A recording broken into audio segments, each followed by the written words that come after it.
আসসালামু আলাইকুম। আজকে আমি চলে আসলাম আমাদের ঘরের পেছনে থাকা একটু লেবু গাছে। লেবুগুলো বাতি হয়ে গেছে এবং কি যেই পরিমাণে রোদ পড়তেছে, রোদের কারণে লেবুর গায়ের কালার হলুদ হয়ে যাচ্ছে। যার কারণে আমি লেবুগুলা এখন ছিঁড়তে হবে। না হয় এগুলা ঝরে যাবে। তো আমি আজকে তাই আসলাম লেবুগুলা ছেঁড়ার জন্য। তো আপনারা তো জানেন আশা করি যাদের লেবু গাছ আছে তারাই আশা করি বুঝেন। লেবু গাছে যে পরিমাণ কাঁটা থাকে, যখন লেবু পাড়তে যায় তখন গায়ে লেগে যায়। তো এগুলার কাঁটাগুলা বেশ লম্বা, লম্বা হয় যার কারণে খুবই ব্যথা অনুভব হয় যখন গায়ে ফোটে। তো আমি চাচ্ছিলাম যে যাতে গায়ে না লাগে, সেজন্য আমি একটু সতর্ক ছিলাম। দেখতে, দেখতে অনেকগুলা লেবু পাতা হয়ে গেল মোটামুটি।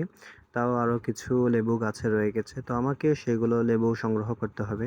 না হয় এগুলো ঝরে যাবে। ঝরে গেলে হয়তো এখানে আমরা দেখতে পাবো না। কারণ আমাদের তেমন কোনো ঘরের পেছনে বা বাড়ির পেছনে আসা হয় না।